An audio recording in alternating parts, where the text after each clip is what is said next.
ಓಂ ಶಾಂತಿ. ಸಾಕಾರ ಮುರಳಿ. ಇಂದಿನ ಡೇಟ್ ಆಗಿದೆ 12/7/25. ಮೀಟೆ ಬಜೆ. ತುಮೇ ಸಚ್ಚಾ ಸಚ್ಚಾ ವೈಷ್ಣವ್ ಬನ್ನ ಹೈ. ತಂದೆ ತಿಳಿಸಿದರೆ, ಮಧುರಾದ ಮಕ್ಕಳೇ, ತಾವು ಸತ್ಯವಾದ ವೈಷ್ಣವರಾಗಬೇಕಾಗಿದೆ. ಸಚ್ಚೆ ವೈಷ್ಣವ್ ಭೋಜನ್ ಕಿ ಪरहेಜ್ ಕಿ ಸಾಥ್ ಸಾಥ್ ಪವಿತ್ರ ಭಿ रहते. ಸತ್ಯವಾದ ವೈಷ್ಣವರು ಆಹಾರದ ಪಥ್ಯದ ಜೊತೆಗೆ ಪವಿತ್ರವಾಗೂ ಇರ್ತಾರೆ. ಪ್ರಶ್ನೆ: कौन सा अवगुण गुण में परिवर्तन हो जाए तो बेड़ा पार हो सकता है. ಯಾವ ಒಂದು ಅವಗುಣ ಗುಣದಲ್ಲಿ ಪರಿವರ್ತನೆ ಆದಾಗ ನಮ್ಮ ಜೀವನದ ದೋಣಿ ಪಾರಾಗತ್ತೆ? ಉತ್ತರ ಆಗಿದೆ, सबसे बड़ा अवगुण है मोह. मोह के कारण संबंधियों की याद सताती रहती. ಎಲ್ಲದಕ್ಕಿಂತ ದೊಡ್ಡ ಅವಗುಣ ಆಗಿದೆ ಮೋಹ. ಮೋಹದ ಕಾರಣ ಸಂಬಂಧಿಗಳ ನೆನಪು ಸತಾಯಿಸ್ತಾ ಇರುತ್ತೆ. किसी का कोई संबंधी मरता है तो 12 मास तक उसे याद करते रहते. ಯಾರಿಗಾದರೂ ತಮ್ಮ ಸಂಬಂಧಿಗಳು ದೇಹವನ್ನ ತ್ಯಾಗ ಮಾಡಿದಾಗ 12 ತಿಂಗಳಾದರೂ ಸಹ ಅವರನ್ನ ನೆನಪು ಮಾಡ್ತಾ ಇರ್ತಾರೆ. ಮೋಹ मुंह ढक कर रोते रहेंगे, याद आती रहेगी. ಮುಖವನ್ನ ಪಕ್ಕಕ್ಕಿಟ್ಕೊಂಡು ಅಳ್ತಾ ಇರ್ತಾರೆ, ನೆನಪಿಗೆ ಬರ್ತಾ ಇರುತ್ತೆ. ऐसे ही अगर बाबा की याद सताई दिन रात तुम बाबा को याद करो तो तुम्हारा बेड़ा पार हो जाए. ಈ ರೀತಿ ಇಡೀ ದಿನ ತಂದೆಯ ನೆನಪು ಸತಾಯಿಸ್ತಾ ಇದ್ದು ಹಗಲು ರಾತ್ರಿ ತಂದೆಯನ್ನ ನೆನಪು ಮಾಡ್ತಾ ಇದ್ರೆ ನಮ್ಮ ಜೀವನದ ದೋಣಿ ತೀರವನ್ನ ಸೇರತ್ತೆ. जैसे लौकिक संबंधी को याद करते ऐसे बाबा को याद करो तो अहो सौभाग्य. ಯಾವ ರೀತಿ ಲೌಕಿಕ ಸಂಬಂಧಿಗಳನ್ನ ನೆನಪು ಮಾಡ್ತೀರಾ ಅದೇ ರೀತಿ ತಂದೆಯನ್ನ ನೆನಪು ಮಾಡಿದ್ರೆ ಅಹೋ ಸೌಭಾಗ್ಯವಾಗಿದೆ. ಓಂ ಶಾಂತಿ. बाप रोज रोज बच्चों को समझाते अपने को आत्मा समझ बाबा की याद में बैठ. ತಂದೆ ಪ್ರತಿನಿತ್ಯ ಮಕ್ಕಳಿಗೆ ತಿಳಿಸ್ಕೊಡ್ತಾರೆ, ತಮ್ಮನ್ನ ತಾವು ಆತ್ಮ ಅಂತ ತಿಳಿದು ತಂದೆಯ ನೆನಪಿನಲ್ಲಿ ಕೂತ್ಕೊಳ್ಳಿ. आज उसमें ऐड करते हैं सिर्फ बाप नहीं दूसरा भी समझना. ಇವತ್ತು ಅದರ ಜೊತೆ ಮತ್ತೊಂದು ಎಡಿಷನ್ ಮಾಡಲಾಗುತ್ತೆ, ತಂದೆನೇ ಅಲ್ಲ ಇನ್ನೊಬ್ಬರನ್ನು ಸಹ ನೆನಪು ಮಾಡಿ. मुख्य बात ही ये है परम पिता परमात्मा शिव, उसको गॉड फादर भी कहते हैं, ज्ञान सागर भी. ಮುಖ್ಯವಾದ ವಿಷಯ ಇದೇ ಆಗಿದೆ. ಪರಂಪಿತ ಪರಮಾತ್ಮ ಶಿವ ಅವರಿಗೆ ಗಾಡ್ ಫಾದರ್ ಅಂತೀವಿ, ಅವರು ಜ್ಞಾನ ಸಾಗರನು ಆಗಿದ್ದಾರೆ. ज्ञान सागर होने कारण टीचर भी है, राजयोग सिखाते हैं. ಜ್ಞಾನ ಸಾಗರ ಆಗಿರುವ ಕಾರಣ ಅವರು ಟೀಚರು ಆಗಿದ್ದಾರೆ, ರಾಜಯೋಗವನ್ನ ಕಲಿಸ್ಕೊಡ್ತಾರೆ. ये समझाने से समझेंगे कि सत्य बाप उन्हों को पढ़ा रहे. ಇದನ್ನ ತಿಳಿಸಿದಾಗ ತಿಳ್ಕೊಂತಾರೆ, ಸತ್ಯವಾದ ತಂದೆ ಇವರಿಗೆ ಓದಿಸ್ತಾ ಇದ್ದಾರೆ. प्रैक्टिकल बात ये सुनाते हैं, ये सबका बाप भी है, टीचर भी है, सद्गति दाता भी है, फिर उनको नॉलेजफुल कहा जाता. ಪ್ರಾಕ್ಟಿಕಲ್ ಮಾತು ತಿಳಿಸಲಾಗುತ್ತೆ, ಇವರು ಎಲ್ಲರಿಗೂ ತಂದೆನೂ ಆಗಿದ್ದಾರೆ, ಟೀಚರು ಆಗಿದ್ದಾರೆ, ಸದ್ಗತಿ ದಾತನೂ ಆಗಿದ್ದಾರೆ, ಮತ್ತೆ ಅವರಿಗೆ ಜ್ಞಾನವಂತರು ಅಂತ ಹೇಳ್ಬೋದು. बाप टीचर पतित पावन ज्ञान सागर है, पहले तो बाबा की महिमा करनी चाहिए. ತಂದೆ ಶಿಕ್ಷಕ ಪತಿತ ಪಾವನ ಜ್ಞಾನ ಸಾಗರ ಆಗಿದ್ದಾರೆ. ಮೊಟ್ಟ ಮೊದಲು ತಂದೆಯ ಮಹಿಮೆಯನ್ನ ಮಾಡಲಾಗುತ್ತೆ. वो हमको पढ़ा रहे, हम है ಬ್ರಹ್ಮ ಕುಮಾರ್ ಕುಮಾರಿಯಾ. ಅವರು ನಮಗೆ ಓದಿಸ್ತಾ ಇದ್ದಾರೆ, ನಾವೆಲ್ಲ ಬ್ರಹ್ಮ ಕುಮಾರ್ ಕುಮಾರಿಯರಾಗಿದ್ದೀವಿ. ब्रह्मा भी रचना है शिव बाबा की और अभी है भी संगम. एम ऑब्जेक्ट भी राजयोग की है, हमको राजयोग सिखाते. ಬ್ರಹ್ಮನು ರಚನೆಯಾಗಿದ್ದಾರೆ ಶಿವ ಬಾಬಾ ಅವರಿಗೆ, ಈಗಂತೂ ಸಂಗಮ ಯುಗ ಆಗಿದೆ. ಲಕ್ಷಣ ಇದೆ ರಾಜಯೋಗದ್ದು, ನಾವು ರಾಜಯೋಗವನ್ನ ಕಲಿತಾ ಇದ್ದೀವಿ. तो टीचर भी सिद्ध हुआ और ये पढ़ाई है ही नई दुनिया के लिए. ಅವರು ಟೀಚರ್ ಅನ್ನೋದು ಸಹ ಸ್ಪಷ್ಟ ಆಗತ್ತೆ. ಓದಿಸ್ತಿದ್ದಾರೆ ಹೊಸ ಪ್ರಪಂಚಕ್ಕೋಸ್ಕರ. यहाँ बैठे ये पक्का करो हमको क्या क्या समझाना है, ये अंदर धारणा होनी चाहिए. ಇಲ್ಲಿ ಕುತ್ಕೊಂಡು ಪಕ್ಕಾ ಮಾಡ್ಕೊಳ್ಳಿ, ನಾವು ಏನೇನು ತಿಳಿಸ್ಕೊಡ್ಬೇಕು, ಆಂತರ್ಯದಲ್ಲಿ ಧಾರಣೆ ಆಗ್ಬೇಕು. ये तो जानते हैं कोई को ಜಾಸ್ತಿ ಧಾರಣಾ ಹೋತಿ कोई को कम. ಇದಂತೂ ಗೊತ್ತಿದೆ, ಕೆಲವರಿಗೆ ಜಾಸ್ತಿ ಧಾರಣೆ ಆದ್ರೆ ಕೆಲವರಿಗೆ ಕಡಿಮೆ ಆಗತ್ತೆ. यहाँ भी जो ज्ञान में जास्ती तीखे जाते उसका नाम होता पदवी ऊंचा होता. ಇಲ್ಲೂ ಸಹ ಯಾರು ಜ್ಞಾನದಲ್ಲಿ ತೀಕ್ಷ್ಣವಾಗಿ ಹೋಗ್ತಾರೆ ಅವರ ಹೆಸರು ಆಗತ್ತೆ, ಪದವಿನೂ ಉನ್ನತ ಆಗತ್ತೆ. परहेज भी बाबा बताते रहते तुम पूरे वैष्णव बनते हो. ಹತ್ಯೆನು ತಂದೆ ಸಂಪೂರ್ಣವಾಗಿ ತಿಳಿಸ್ಕೊಡ್ತಾರೆ, ತಾವಂತೂ ಸಂಪೂರ್ಣ ವೈಷ್ಣವರಾಗಿದ್ದೀರ.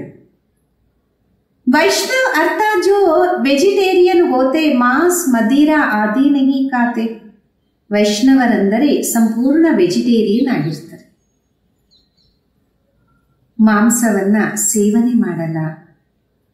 परंतु विकार में जो जाते बाकी वैष्णव बना तो क्या हुआ, वैष्णव कुल के कहलाते हैं. अर्थात प्याज और आदि तमो प्रधान चीजें नहीं खाते हैं. ವಿಕಾರದಲ್ಲಿ ಹೋಗ್ತಾರೆ, ಬಾಕಿ ವೈಷ್ಣವರಾಗಿ ಏನಾಯ್ತು? ಬ್ರಾಹ್ಮಣ ಕುಲ ಅಂತಾರೆ, ಆದರೆ ಈರುಳ್ಳಿ ಬೆಳ್ಳುಳ್ಳಿ ತಮೋಗುಣ ವಸ್ತುಗಳು ತಿನ್ನೋದಿಲ್ಲ. तुम बच्चे जानते हो तमोगुणी चीजें क्या क्या होती. कोई अच्छे मनुष्य भी होते जिसको रिलीजियस माइंड व भगत कहा जाता. ತಮಗಂತೂ ಗೊತ್ತಿದೆ ತಮೋ ಪ್ರಧಾನ ವಸ್ತು ಏನೇನಾಗಿದೆ. ಯಾರು ಒಳ್ಳೆ ಆಧ್ಯಾತ್ಮಿಕ ಬುದ್ಧಿಯುಳ್ಳ ಮಾನವರಾಗಿರ್ತಾರೆ ಅವರಿಗೆ ಭಕ್ತರು ಅಂತ ಹೇಳಲಾಗುತ್ತೆ. सन्यासियों को कहेंगे पवित्र आत्मा और जो दान आदि करते उनको कहेंगे पुण्य. ಸನ್ಯಾಸಿಗಳಿಗೆ ಹೇಳಲಾಗುತ್ತೆ ಪವಿತ್ರ ಆತ್ಮ, ಯಾರು ದಾನವನ್ನ ಮಾಡ್ತಾರೆ ಅವರಿಗೆ ಹೇಳಲಾಗುತ್ತೆ ಪುಣ್ಯಾತ್ಮ. इससे भी सिद्ध होता आत्मा ही दान पुण्य करते इसलिए पाप आत्मा पवित्र आत्मा कहा जाए. ಇದರಿಂದ ಸ್ಪಷ್ಟ ಆಗತ್ತೆ ಆತ್ಮನೇ ದಾನ ಪುಣ್ಯವನ್ನ ಮಾಡುತ್ತೆ, ಅದಕ್ಕೆ पुण्य आत्मा पवित्र आत्मा ಅಂತ ಹೇಳಲಾಗುತ್ತೆ. आत्मा कोई निर्लेप नहीं, ऐसे अच्छे अच्छे अक्षर याद करनी चाहिए. ಆತ್ಮ ಏನು ನಿರ್ಲೇಪ ಅಲ್ಲ, ಈ ರೀತಿ ಒಳ್ಳೊಳ್ಳೆ ಅಕ್ಷರವನ್ನ ನೆನಪು ಮಾಡ್ಕೋಬೇಕಾಗಿದೆ. साधुओं को भी महान आत्मा कहते, महान परमात्मा नहीं कहा जाता. ಸಾಧುಗಳಿಗೆಯೂ ಸಹ ಮಹಾನ್ ಆತ್ಮ ಅಂತೀವಿ, ಮಹಾನ್ ಪರಮಾತ್ಮ ಅಂತ ತಿಳಿಸೋದಿಲ್ಲ. तो सर्वव्यापी कहना रॉन्ग है, सर्व आत्माएं हैं, जो भी है सब में आत्मा. ಸರ್ವವ್ಯಾಪಿ ಅಂತ ಹೇಳೋದು ತಪ್ಪಾಗಿದೆ. ಸರ್ವ ಆತ್ಮಗಳಾಗಿದ್ದರೆ ಯಾರೆಲ್ಲ ಇದ್ದಾರೆ ಅವರೆಲ್ಲ ಆತ್ಮಗಳೇ ಆಗಿದೆ. पढ़े लिखे जो है वो सिद्ध कर बताते हैं जाड़ में भी आत्मा है. ಚೆನ್ನಾಗಿ ವಿದ್ಯಾಭ್ಯಾಸ ಮಾಡಿರೋರು ಸಿದ್ಧ ಮಾಡಿ ತಿಳಿಸ್ತಾರೆ ವೃಕ್ಷದಲ್ಲೂ ಸಹ ಆತ್ಮ ಇದೆ. कहते हैं 84 लाख लोनिया जो है उसमें भी आत्मा है, आत्मा ना होती तो वृद्धि कैसे होती ಅಂತಿರ್ತಾರೆ. 84 ಲಕ್ಷ ಲೋನಿಗಳಲ್ಲೂ ಸಹ ಆತ್ಮ ಇದೆ ಅಂತ. ಆತ್ಮ ಇಲ್ಲ ಅಂದ್ರೆ ವೃದ್ಧಿ ಏನ್ ಪಡೆಯಕ್ಕೆ ಸಾಧ್ಯ? मनुष्य की जो आत्मा है वो तो जड़ में जा नहीं सकती, शास्त्रों में ऐसी ऐसी बातें लिख दी. ಮನುಷ್ಯನ ಆತ್ಮ ಏನಾಗಿದೆ ಅದು ಜಡ ಅಂತೂ ಆಗಕ್ಕೆ ಸಾಧ್ಯ ಇಲ್ಲ, ಶಾಸ್ತ್ರಗಳಲ್ಲಿ ಇಂತಹ ಮಾತುಗಳನ್ನ ಬರೆದಿದ್ದಾರೆ.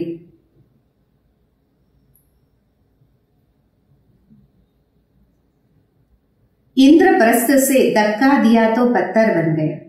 आप बाबा बैठ समझाते, बाप बच्चों को कहते देह के संबंध तोड़ अपने को आत्मा समझो. ಇಂದ್ರಪ್ರಸ್ಥದಿಂದ ಕೆಳಗಡೆ ನೂಕಿದಾಗ ಕಲ್ಲಾದ್ರು ಅಂತ. ಈಗ ಬಾಬಾ ಮಕ್ಕಳಿಗೆ ತಿಳಿಸ್ಕೊಡ್ತಾರೆ, ದೇಹ ಸಹಿತ ತಮ್ಮನ್ನ ತಾವು ಆತ್ಮ ಅಂತ ಗುರುತಿಸ್ಕೊಳ್ಳಿ. मामी कम याद करो बस तुम्हारे 84 जन्म अब पूरे हो गए. ನನ್ನ ಒಬ್ಬನನ್ನ ನೆನಪು ಮಾಡಿ, ಈಗ ತಮ್ಮ 84 ಜನ್ಮ ಪೂರ್ತಿಯಾಯಿತು. आप तमो प्रधान से सतो प्रधान बनना है. दुख धाम है अपवित्र धाम. ಈಗ ತಮೋ ಪ್ರಧಾನದಿಂದ ಸತೋ ಪ್ರಧಾನ ಆಗಬೇಕು. ದುಃಖ ಧಾಮ ಅಪವಿತ್ರ ಧಾಮ. ಶಾಂತಿ ಧಾಮ್ ಸುಖ ಧಾಮ್ ಹೇ ಪವಿತ್ರ ಧಾಮ್. ये तो समझते हो. ಶಾಂತಿಧಾಮ ಮತ್ತೆ ಸುಖಧಾಮ ಆಗಿದೆ ಪವಿತ್ರವಾದ ಧಾಮ. ಇದಂತೂ ಅರ್ಥ ಮಾಡ್ಕೊಳ್ತೀರಲ್ಲ. सुखधाम में रहने वाले देवताओं के आगे माथा टेकते. सिद्ध होता है भारत में नई दुनिया में पवित्र आत्माएं थे, ऊंच पद पाने वाले थे. ಸುಖಧಾಮದಲ್ಲಿ ಇರುವವರಿಗೆ ದೇವತೆಗಳು ಅಂತ ಹೇಳಲಾಗುತ್ತೆ. ಅವರ ಮುಂದೆ ತಲೆಯನ್ನ ಬಗ್ಗಿಸ್ತಾರೆ. ಇದರಿಂದ ಸ್ಪಷ್ಟ ಆಗತ್ತೆ, ಸಿದ್ಧ ಆಗತ್ತೆ, ಭಾರತದಲ್ಲಿ ಹೊಸ ಪ್ರಪಂಚದಲ್ಲಿ ಪವಿತ್ರ ಆತ್ಮಗಳಿದ್ದರು, ಉನ್ನತವಾದ ಪದವಿಯನ್ನ ಪಡೆದಿದ್ರು. अभी तो गाते हैं मुझ निर्गुण आर्य में कोई गुण नहीं है भी ऐसे. ಈಗಂತೂ ಗಾಯನ ಮಾಡಲಾಗತ್ತೆ, ನನ್ನಲ್ಲಿ ಯಾವುದೇ ಗುಣ ಇಲ್ಲ, ಗುಣಹೀನನಾಗಿದೆ. ಇರುವುದು ಸಹ ಅದೇ ರೀತಿ ಅಲ್ವಾ. कोई गुण नहीं, मनुष्यों में मोह भी बहुत होता, मरे हुए को भी याद रहती है. ಯಾವುದೇ ಗುಣ ಇಲ್ಲ, ಮನುಷ್ಯನಲ್ಲಿ ಬಹಳಷ್ಟು ಮೋಹ ಇರುತ್ತೆ, ಸತ್ತೋಗಿರೋರನ್ನು ಸಹ ನೆನಪು ಮಾಡ್ತಾ ಇರ್ತಾರೆ. बुद्धि में आता ये मेरे बच्चे है, पति अथवा बच्चा मरे तो उसको याद करते रहते. ಬುದ್ಧಿಯಲ್ಲಿರುತ್ತೆ, ಇವರು ನನ್ನ ಮಗು ಆಗಿದ್ದಾರೆ, ಪತಿ ಅಥವಾ ಮಗು ಸತ್ತಾಗ ಅವರ ನೆನಪಿರುತ್ತಲ್ಲ. स्त्री 12 मास तक तो अच्छी रीति याद करते, मुंह ढक कर रोती रहती.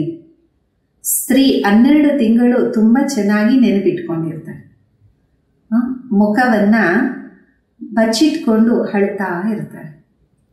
ऐसे मुंह ढक कर अगर तुम बाबा को याद करो, दिन रात तो बेड़ा पार हो जाए.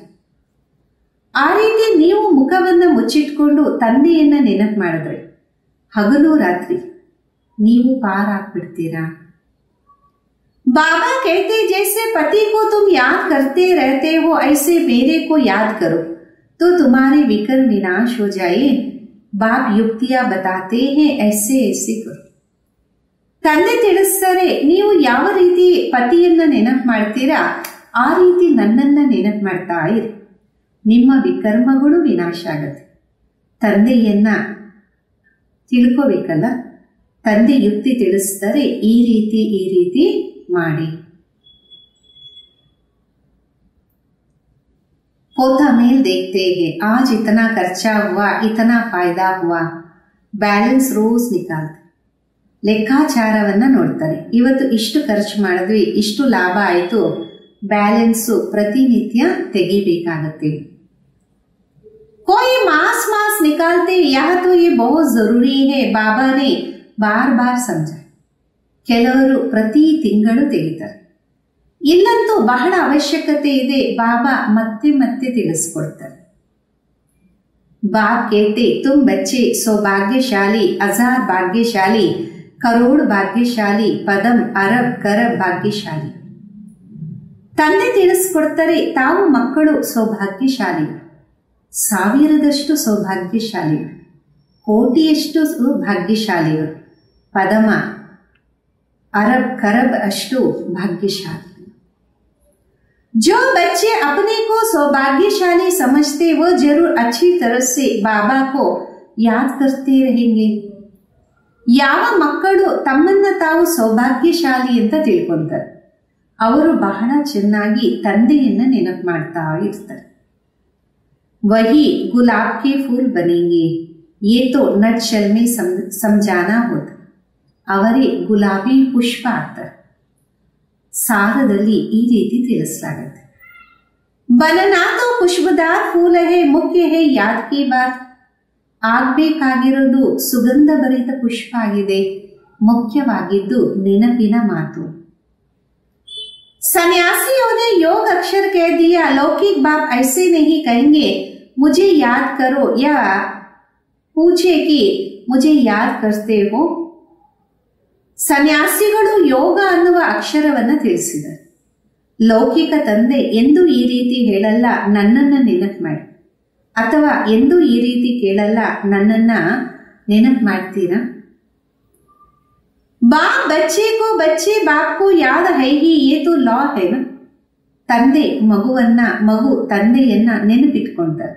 ಇದು ಒಂದು ನಿಯಮ ಅಲ್ವಾ.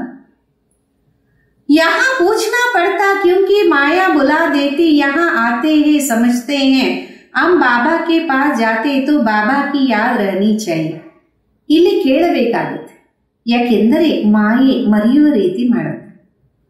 ಇಲ್ಲಿ ನೀವು ಬರ್ತೀರಾ, ತಿಳ್ಕೊಂತೀರಾ, ನಾವು ಬಾಬುವ್ರ ಹತ್ರ ಹೋಗ್ತಾ ಇದೀವಿ. ತಂದೆಯ ನೆನಪು ಇರಬೇಕಲ್ಲ.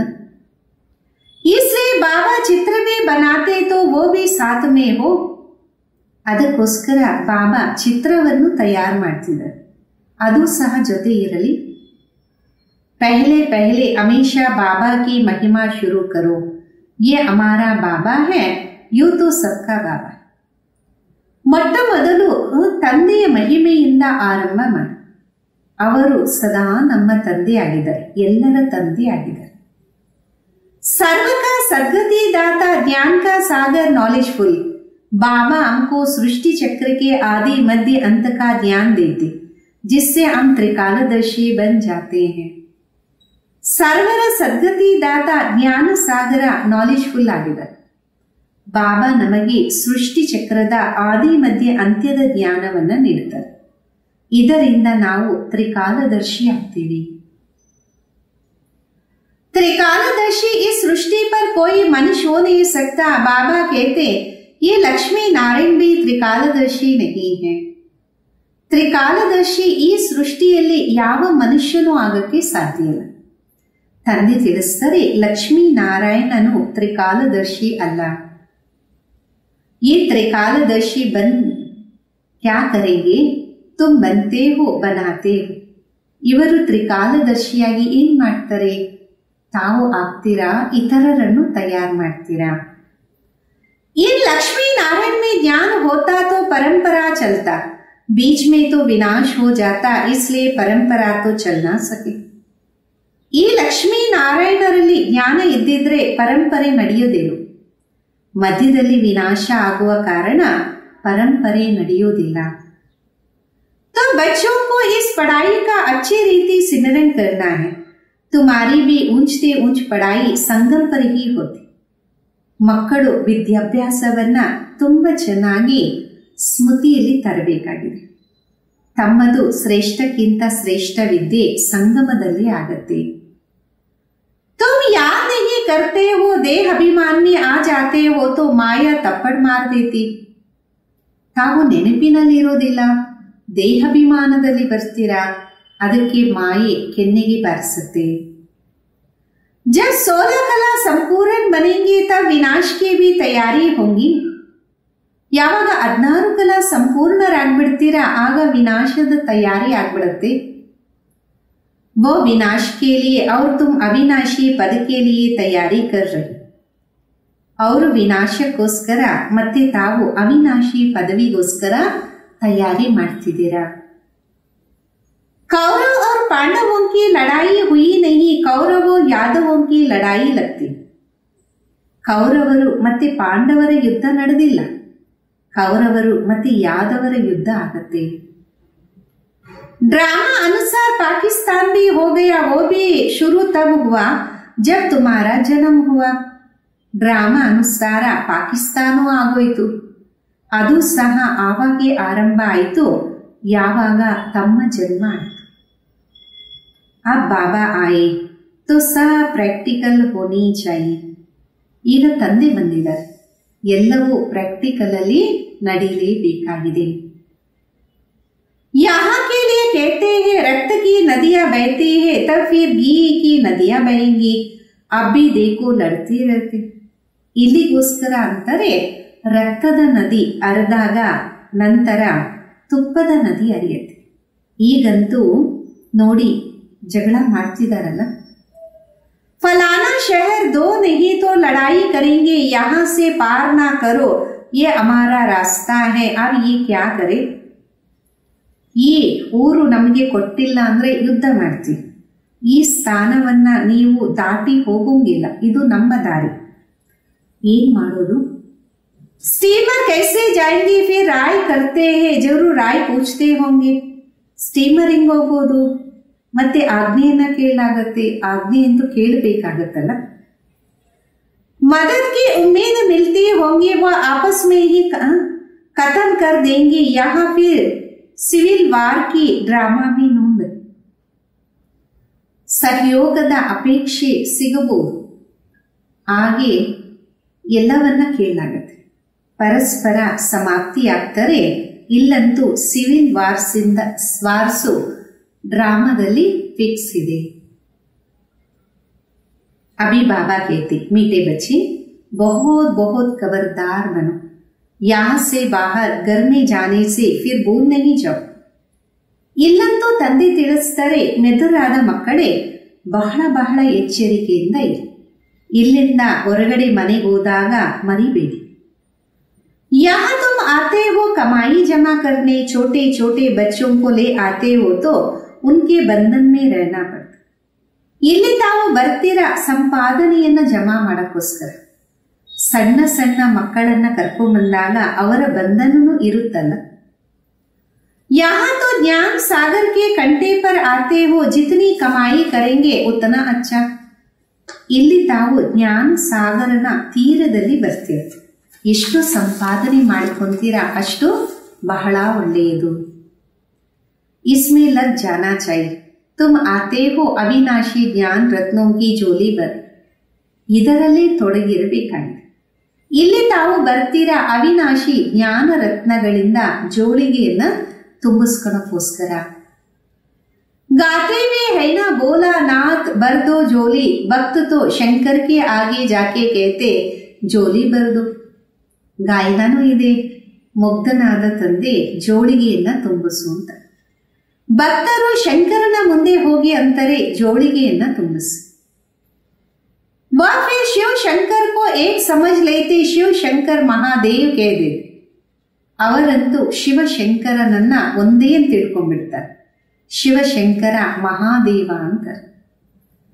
तो महादेव बड़ा हो जाता, ऐसी छोटी छोटी बातें बहुत समझने की. ಮಹಾದೇವ ದೊಡ್ಡವರಾಗ್ತಾರೆ, ಈ ರೀತಿ ಸಣ್ಣ ಸಣ್ಣ ಮಾತುಗಳನ್ನ ಬಹಳಷ್ಟು ತಿಳ್ಕೋಬೇಕಾಗತ್ತೆ. तुम बच्चों को समझाया जाता, अभी तुम ब्राह्मण हो, नॉलेज मिल रही है, पढ़ाई से मनुष्य सुधरते. ತಮ್ಮ ಮಕ್ಕಳಿಗೆ ತಿಳಿಸಲಾಗತ್ತೆ, ಈಗ ತಾವು ಬ್ರಾಹ್ಮಣರಾಗಿದ್ದೀರ, ಜ್ಞಾನ ಸಿಗ್ತಾ ಇದೆ, ವಿದ್ಯೆಯಿಂದ ಮನುಷ್ಯನಲ್ಲಿ ಪರಿವರ್ತನೆ ಬರುತ್ತೆ. चाल चलन भी अच्छी होती, अभी तुम पढ़ रहे हो. ನಡತೆನೂ ಚೆನ್ನಾಗಿರುತ್ತೆ, ಈಗಂತೂ ತಾವು ಓದ್ತಿದ್ದೀರಾ. जो सबसे ಜಾಸ್ತಿ ಪढ़ते पढ़ाते उनके मैनर्स भी अच्छे होते. ಯಾರು ತುಂಬಾ ಚೆನ್ನಾಗಿ ಓದ್ತಾರೆ ಓದಿಸ್ತಾರೆ ಅವರಲ್ಲಿ ಗುಣನೂ ತುಂಬಾ ಚೆನ್ನಾಗಿರುತ್ತೆ. तुम कहेंगे सबसे अच्छा मम्मा बाबा के मैनर्स है, वह फिर हो गई बड़ी मम्मा जिसमें प्रवेश कर बच्चों को रचते हैं. ತಾವಂತೀರ ಎಲ್ಲದಕ್ಕಿಂತ ಮಮ್ಮ ಬಾಬೋರಲ್ಲಿ ಗುಣ ಚೆನ್ನಾಗಿದೆ, ನಂತರ ದೊಡ್ಡ ತಾಯಿ ಅವರಲ್ಲಿ ಪ್ರವೇಶ ಆಗಿ ಮಕ್ಕಳನ್ನ ರಚನೆ ಮಾಡಲಾಗುತ್ತೆ. ಮಾತ್ ಪಿತಾ ಕಂಬೈನ್ಡ್ ಹೇ, ಕಿತನಿ ಗುಹ್ಯ ಬಾತೆ ಹೇನ. ತಂದೆ ತಾಯಿ ಇಬ್ಬರು ಕಂಬೈನ್ಡ್ ಆಗಿದ್ದಾರೆ, ಎಷ್ಟು ಗುಪ್ತವಾದ ವಿಷಯ ಆಗಿದೆ ಅಲ್ಲ. ಜೈಸೆ ತುಮ್ ಪಡ್ತೆ ಹೋ ವೈಸೆ ಮಮ್ಮಾ ಭಿ ಪಡ್ತಿ, ಉಸ್ಕೋ ಅಡಾಪ್ಟ್ ಕಿಯಾ ಹೈ. ಯಾವ ರೀತಿ ತಾವು ಓದ್ತೀರಾ ಅದೇ ರೀತಿ ಮಮ್ಮನೂ ಓದ್ತಾರೆ, ಅವರನ್ನ ದತ್ತು ತಗೊಳ್ಳಲಾಗಿದೆ. सन्यासी थी तो ड्रामा अनुसार सरस्वती नाम पड़ा.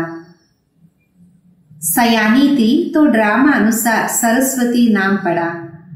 ब्रह्मपुत्र बड़ी नदी है, मेला भी लगता है सागर और ब्रह्मपुत्र का. ಗುಣವಂತಳಾಗಿದ್ದು ಅದಕ್ಕೆ ಡ್ರಾಮಾ ಅನುಸಾರ ಸರಸ್ವತಿ ಎನ್ನುವ ಹೆಸರನ್ನ ಇಡಲಾಯಿತು. ಬ್ರಹ್ಮಪುತ್ರ ದೊಡ್ಡ ನದಿಯಾಗಿದೆ, ಜಾತ್ರೆ ಆಗತ್ತೆ ಸಾಗರ ಮತ್ತೆ ಬ್ರಹ್ಮಪುತ್ರದ್ದು. ये बड़ी नदी टहरी तो माँ भी टहरी, तुम मीठे मीठे बच्चों को कितना ऊंच ले जाते. ಇವರು ದೊಡ್ಡ ನದಿಯಾಗಿದ್ದಾರೆ, ಅದಕ್ಕೆ ತಾಯಿಯಾಗಿದ್ದಾರೆ. ತಾವು ಮಧುರಾತಿ ಮಧುರ ಮಕ್ಕಳು ಎಷ್ಟು ಉನ್ನತದಲ್ಲಿ ಕರ್ಕೊಂಡು ಹೋಗ್ತಿರಲ್ಲ. ಪಾಪ್ ತುಮ್ ಬಚ್ಚೋ ಕೋ ದೇಖ್ತೆ ಉನ್ಕೋ ತೋ ಕಿಸಿ ಕೋ ಯಾದ್ ಕರ್ನಾ ಹಿ ನಹಿ. ತಂದೆ ಮಕ್ಕಳನ್ನೇ ನೋಡ್ತಿರ್ತಾರೆ, ಅವರು ಮತ್ತಾರನ್ನೂ ನೆನಪು ಮಾಡೋ ಅವಶ್ಯಕತೆ ಇಲ್ಲ. ಉನ್ಕಿ ಆತ್ಮ ಕೋ ತೋ ಬಾಬಾ ಕೋ ಯಾದ್ ಕರ್ನಾ ಹೇ. ಬಾಬಾ ಕೇತೆ ಹಮ್ ದೋನೋ ಬಚ್ಚೋ ಕೋ ದೇಖ್ತೆ. ಅವರ ಆತ್ಮ ತಂದೆಯನ್ನ ನೆನಪು ಮಾಡುತ್ತೆ. ತಂದೆ ಹೇಳ್ತಿದ್ದಾರೆ, ನಮ್ಮಿಬ್ಬರ ಆತ್ಮಗಳು ಮಕ್ಕಳನ್ನೇ ನೋಡ್ತಾ ಇರ್ತಾರೆ. मुझ आत्मा को साक्षी हो नहीं देखना, परंतु बाबा के संग में हम भी ऐसे देखता हूँ, बाप के साथ रहता हूँ ना. ನಾನು ಆತ್ಮ ಸಾಕ್ಷಿಯಾಗಿ ನೋಡುವ ಅವಶ್ಯಕತೆ ಇಲ್ಲ, ಆದರೆ ತಂದೆಯ ಸಂಘದಲ್ಲಿ ಇರ್ತೀನಿ, ಅದಕ್ಕೆ ಆ ರೀತಿ ನೋಡ್ತೀನಿ. ತಂದೆಯ ಜೊತೆಯಲ್ಲಿ ಇರ್ತೀನಲ್ಲ. उनका बच्चा हो तो साथ में देखता हूँ, मैं विश्व का मालिक बन घूमता हूँ, जैसे कि मैं ही ये करता हूँ, मैं दृष्टि देता. ನಾನು ಅವನ ಸಂತಾನ, ಅದಕ್ಕೆ ಜೊತೆಯಲ್ಲಿ ನೋಡ್ತೀನಿ. ನಾನು ವಿಶ್ವದ ಮಾಲೀಕನಾಗಿ ಸುತ್ತಾಡ್ತೀನಿ, ಯಾವ ರೀತಿ ನಾನೇ ಮಾಡ್ತಿದ್ದೀನಿ, ನಾನು ದೃಷ್ಟಿಯನ್ನ ಕೊಡ್ತೀನಿ. ದೇಹ ಸಹಿ ಸಬ್ ಕುछ बोलना होता, बाकी बच्चा और बाप जैसे एक हो जाए. ದೇಹ ಸಹಿತ ಎಲ್ಲವನ್ನ ಮರಿಬೇಕಾಗುತ್ತೆ. ತಂದೆ ಮಗು ಇಬ್ಬರು ಒಂದೇ ಆಗ್ಬಿಡ್ತಾರೆ. तो बाप समझाते को पुरुषार्थ करो, बरोबर मम्मा बाबा सबसे ಜಾಸ್ತಿ ಸರ್ವಿಸ್ करते. ತಂದೆ ತಿಳಿಸ್ತಾರೆ, ಚೆನ್ನಾಗಿ ಪುರುಷಾರ್ಥ ಮಾಡಿ. ಮಮ್ಮ ಬಾಬಾ ಎಲ್ಲರಿಗಿಂತ ಜಾಸ್ತಿ ಸೇವೆಯನ್ನ ಮಾಡ್ತಾರೆ. घर में भी माँ बाप बहुत सर्विस करते हैं ना. सर्विस करने वाले जरूर पदवी ऊंच पाएंगे, तो फिर फॉलो फादर करना चाहिए. ಮನೆಯಲ್ಲೂ ತಾಯಿ ತಂದೆ ಬಹಳ ಸೇವೆಯನ್ನ ಮಾಡ್ತಾರೆ. ಸೇವೆ ಮಾಡುವವರು ಉನ್ನತವಾದ ಪದವಿಯನ್ನ ಪಡೀತಾರೆ, ಮತ್ತೆ ಫಾಲೋ ಮಾಡಬೇಕಲ್ಲ. जैसे बाप अपकारियों पर उपकार करते, ऐसे तुम भी फॉलो फादर करो, इसका भी अर्थ समझना. ಯಾವ ರೀತಿ ತಂದೆ ಅಪಕಾರಿಗಳ ಮೇಲೆ ಉಪಕಾರವನ್ನ ಮಾಡ್ತಾರೆ, ಆ ರೀತಿ ತಾವು ಫಾಲೋ ಫಾದರ್ ಮಾಡಿ, ಇದರ ಅರ್ಥವನ್ನ ತಿಳ್ಕೊಳ್ಳಿ. बाप कहते मुझे याद करो और किसी का भी नहीं सुनो, कोई कुछ बोले सुना अनसुना कर दो. ತಂದೆ ಅಂದರೆ ನನ್ನನ್ನ ನೆನಪು ಮಾಡಿ ಮತ್ತಾರಂದು ಕೇಳಕ್ಕೆ ಹೋಗ್ಬೇಡಿ. ಯಾರಾದ್ರೂ ಏನಾದ್ರೂ ಹೇಳಿದ್ರೆ ಕೇಳಿ ಕೇಳದೆ ಇರಿ. तुम मुस्कुराते रहो तो आपे ही ठंडा हो जाएंगे. ತಾವು ನಗ್ತಾ ಇರಿ, ಆಗ ಅವರೇ ತಣ್ಣಗಾಗ್ಬಿಡ್ತಾರೆ. बाबा ने कहा था कोई क्रोध करे तो तुम उन पर फूल चढ़ाओ, बोलो तुम अपकार करते हो, हम उपकार करते. ತಂದೆ ಹೇಳ್ತಾರೆ, ಯಾರಾದ್ರೂ ಕ್ರೋಧ ಮಾಡಿದ್ರೆ ನೀವು ಪುಷ್ಪಗಳನ್ನ ಹಾಕಿ, ಹೇಳಿ ತಾವು ಅಪಕಾರವನ್ನ ಮಾಡ್ತೀರಾ, ನಾನು ಉಪಕಾರವನ್ನ ಮಾಡ್ತೀನಿ. बाप खुद कहते सारी दुनिया के मनुष्य मेरे अपकारी हैं, मुझे सर्वव्यापी कहना कितनी ग्लानि देते हैं, मैं तो सबका उपकारी. ತಂದೆ ಹೇಳ್ತಾರೆ, ಇಡೀ ಪ್ರಪಂಚದ ಮಾನವರು ನನಗೆ ಅಪಕಾರಿಯಾಗಿದ್ದಾರೆ. ನನ್ನನ್ನ ಸರ್ವವ್ಯಾಪಿ ಅಂತ ಹೇಳೋದು ಎಷ್ಟು ದೊಡ್ಡ ನಿಂದನೆಯಾಗಿದೆ ಅಲ್ಲ. ನಾನು ಸರ್ವರಿಗೂ ಉಪಕಾರಿಯಾಗಿದೆ. तुम बच्चे भी सबका उपकार करने वाले, तुम ख्याल करो हम क्या थे अभी क्या बने हैं, विश्व के मालिक बनते हैं. ತಾವು ಮಕ್ಕಳು ಸಹ ಉಪಕಾರವನ್ನ ಮಾಡ್ತೀರ. ಆಲೋಚನೆ ಮಾಡಿ, ನಾವೇನಾಗಿದ್ದೀವಿ, ಏನಾಗ್ತೀವಿ, ವಿಶ್ವದ ಮಾಲೀಕರಾಗ್ತೀವಲ್ಲ. ख्याल ख्वाब में भी नहीं था, बहुतों को घर बैठे साक्षात्कार. ಕನಸು ಮನಸ್ಸಿನಲ್ಲೂ ಇರಲಿಲ್ಲ, ಬಹಳಷ್ಟರಿಗೆ ಮನೆಯಲ್ಲೇ ಕೂತಂಗೆ ಸಾಕ್ಷಾತ್ಕಾರ ಆಯಿತು. परंतु साक्षात्कार से कुछ होता थोड़े ही है, ऐसे ऐसे जाड़ ವೃದ್ಧಿ को पाता रहेगा. ಸಾಕ್ಷಾತ್ಕಾರದಿಂದ ಏನಾದ್ರೂ ಆಗತ್ತಾ? ಮೆಲ್ಲ ಮೆಲ್ಲಗೆ ವೃದ್ಧಿಯನ್ನ ಪಡಿತಾ ಹೋಗುತ್ತೆ. ये नया दैवी जाड़ स्थापन हो रहा है. बच्चे जानते हमारा दैवी फूलों का बगीचा बन रहा है. ಇದು ಹೊಸ ದೈವಿ ವೃಕ್ಷ ಸ್ಥಾಪನೆ ಆಗ್ತಾ ಇದೆ. ಮಕ್ಕಳಿಗೆ ಗೊತ್ತಿದೆ ಇದು ನಮ್ಮ ದೈವಿ ಹೂಗಳ ತೋಟ ಆಗಿದೆ. सतयुग में देवताएं ही रहते सो फिर आने हैं चक्र फिरना है 84 जन्म भी वही लेंगे. ಸತ್ಯುಗದಲ್ಲಿ ದೇವತೆಗಳೇ ಇರ್ತಾರೆ, ಮತ್ತೆ ಬರಬೇಕು, ಚಕ್ರ ತಿರುಗಲೇಬೇಕು, 84 ಜನ್ಮ ಅವರೇ ಪಡಿತಾರೆ. दूसरी आत्माएं फिर कहां से आएंगी? ड्रामा में जो भी आत्माएं हैं कोई भी पार्ट से छूट नहीं सकता. ಬೇರೆ ಆತ್ಮಗಳು ಎಲ್ಲಿಂದ ಬರ್ತಾರೆ? ಡ್ರಾಮಾದಲ್ಲಿ ಯಾವ ಆತ್ಮಗಳಿದ್ದಾರೆ ಅವರು ತಮ್ಮ ಪಾತ್ರದಿಂದ ಬಿಡುಗಡೆ ಆಗುವಂಗಿಲ್ಲ. ये चक्र फिरता रहता आत्मा कभी घटती नहीं छोटी बड़ी नहीं होती. ಈ ಚಕ್ರ ತಿರುಗುತ್ತಾನೇ ಇರುತ್ತೆ. ಆತ್ಮ ಎಂದು ಕುಗ್ಗೋದಿಲ್ಲ, ಸಣ್ಣದು ದೊಡ್ಡದು ಆಗೋದಿಲ್ಲ. बाबा एक मीठे बच्चों को समझाते, कहते बच्चे सुखदाई बनो. माँ कहती है ना आपस में लड़ो झगड़ो नहीं. ತಂದೆ ಕುತ್ಕೊಂಡು ಮಕ್ಕಳಿಗೆ ತಿಳಿಸ್ತಾರೆ, ಮಕ್ಕಳೇ ಸುಖದಾಯಿಯಾಗಿ. ತಾಯಿ ಅಂತಾಳಲ್ಲ, ಪರಸ್ಪರ ಕಿತ್ತಾಡಬೇಡಿ ಅಂತ. बेहद का बाप भी बच्चों को कहते याद की यात्रा बहुत सहज है. वो यात्रा तो जन्म जन्मांतर करते आए, फिर भी सीढ़ी नीचे उतरते पापात्मा बनते जाते हैं. ಅನಂತವಾದ ತಂದೆ ಮಕ್ಕಳಿಗೆ ತಿಳಿಸ್ತಾರೆ, ನೆನಪಿನ ಯಾತ್ರೆ ಬಹಳ ಸಹಜ ಆಗಿದೆ. ಯಾತ್ರೆ ಅಂತೂ ಜನ್ಮ ಜನ್ಮಾಂತರ ಮಾಡ್ತಾ ಬಂದಿದೆ, ಮತ್ತೆ ಮೆಟ್ಲನ್ನ ಇಳಿತಾ ಪಾಪಾತ್ಮಗಳು ಆಗಿದ್ದೀರಾ. बाप कहते ये है रूहानी यात्रा, तुमको इस मृत्यु लोक में लौटना नहीं है. ತಂದೆ ತಿಳಿಸಿದರೆ ಇದಾಗಿದೆ ಆತ್ಮಿಕ ಯಾತ್ರೆ, ತಾವು ಈ ಮೃತ್ಯು ಲೋಕದಿಂದ ವಾಪಸ್ ಹೋಗೋಂಗಿಲ್ಲ. उस यात्रा से तो लौट कर आते, फिर वैसे के वैसे बन जाते. तुम तो जानते हो हम स्वर्ग में जाते. ಆ ಯಾತ್ರೆಯಿಂದ ವಾಪಸ್ ಬರ್ತಾರೆ, ಹೆಂಗಿದ್ದವರು ಹಂಗೆ ಆಗ್ಬಿಡ್ತಾರೆ. ಇಲ್ಲಿ ತಮಗೆ ಗೊತ್ತಿದೆ ನಾವು ಸ್ವರ್ಗಕ್ಕೆ ಹೋಗ್ತೀವಿ. ಸ್ವರ್ಗ का फिर होगा ये चक्र फिरता है ना. ಸ್ವರ್ಗ ಇತ್ತು ಮತ್ತೆ ಆಗತ್ತೆ, ಈ ಚಕ್ರ ತಿರುಗುತ್ತಾನೆ ಇರುತ್ತಲ್ಲ.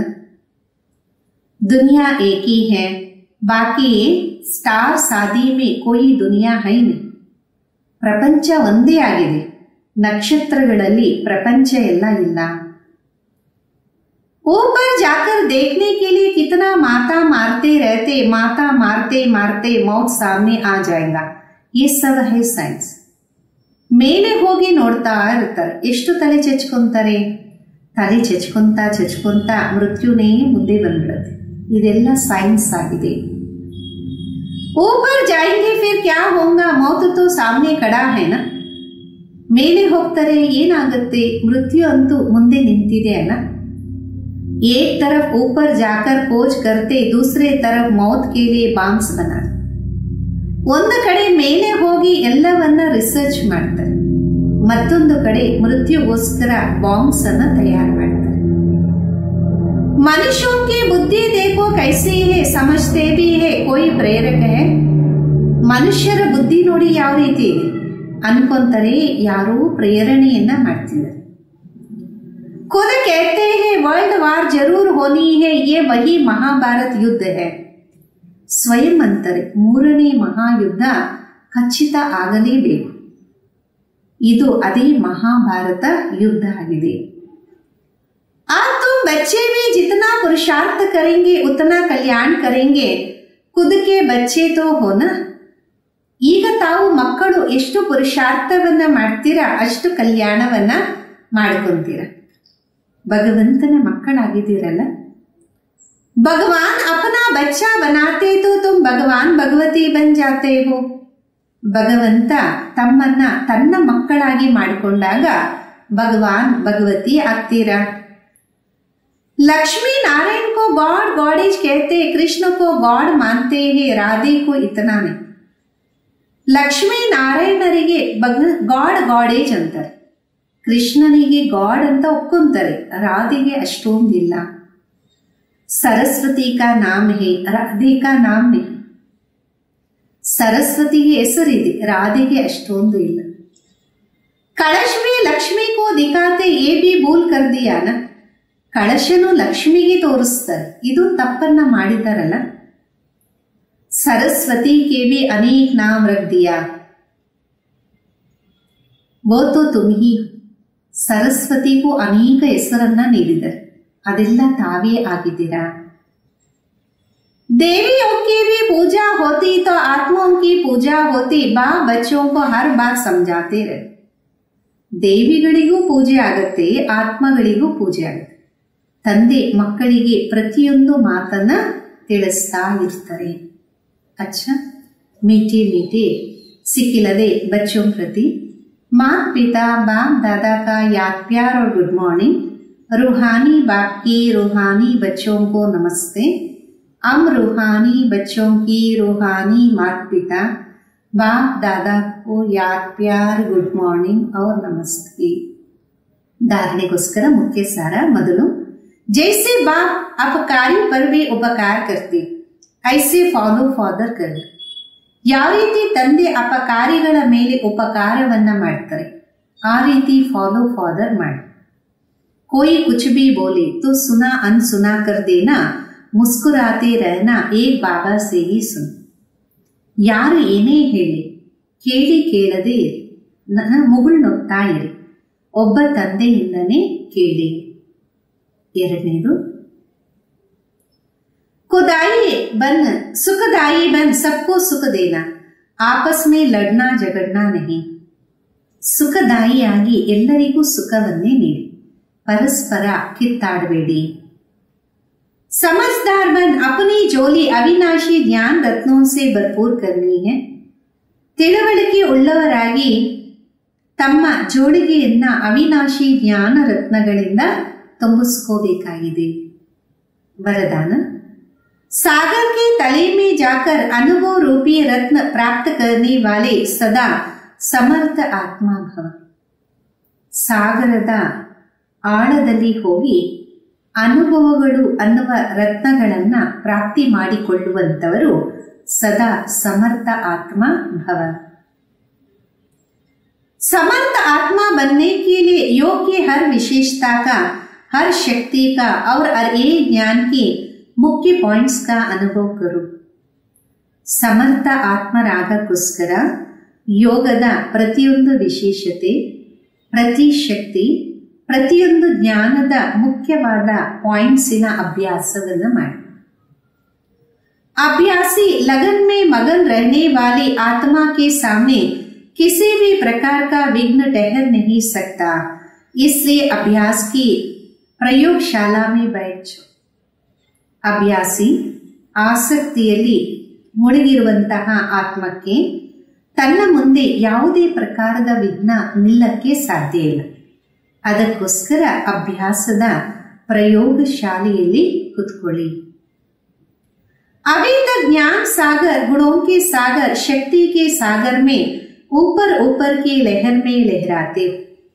ಇಲ್ಲಿಯ ತನಕ ಜ್ಞಾನ ಸಾಗರ, ಗುಣದ ಸಾಗರ, ಶಕ್ತಿಗಳ ಸಾಗರದ ಮೇಲೆ ಮೇಲೆ ಅಲೆಯಲ್ಲೇ ತೇಲ್ತಾ ಇದ್ದೀರಾ.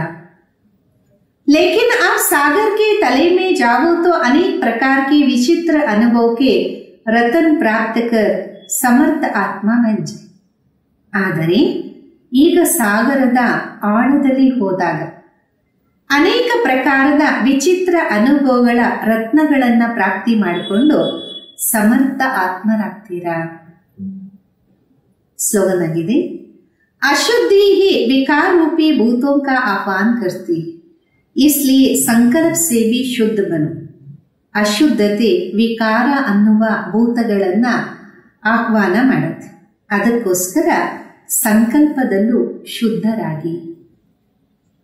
ಅವ್ಯಕ್ತ इशारे, संकल्पों की शक्ति जमा कर श्रेष्ठ सेवा के निमित्त बनो. ಸಂಕಲ್ಪಗಳ ಶಕ್ತಿಯನ್ನ ಜಮಾ ಮಾಡಿ ಶ್ರೇಷ್ಠ ಸೇವೆಗೆ ನಿಮಿತ್ತರಾಗಿ. जैसे ब्रह्मा बाबा ने विशेष श्रेष्ठ संकल्प से ब्राह्मणों का आह्वान किया, अर्थात रचना रची. ಯಾವ ರೀತಿ ಬ್ರಹ್ಮ ತಂದೆ ವಿಶೇಷ ಶ್ರೇಷ್ಠ ಸಂಕಲ್ಪಗಳಿಂದ ಮಕ್ಕಳ ಆಹ್ವಾನವನ್ನ ಮಾಡಿದ್ರು, ಅಂದರೆ ರಚನೆಯನ್ನ ರಚನೆ ಮಾಡಿದ್ರು. ये संकल्प की रचना भी कम नहीं है. ಈ ಸಂಕಲ್ಪದ ರಚನೆನೂ ಕಡಿಮೆ ಏನಿಲ್ಲ. श्रेष्ठ शक्तिशाली संकल्प ने प्रेरण कर भिन्न भिन्न धर्म के पर्दे से निकालकर समीप ला.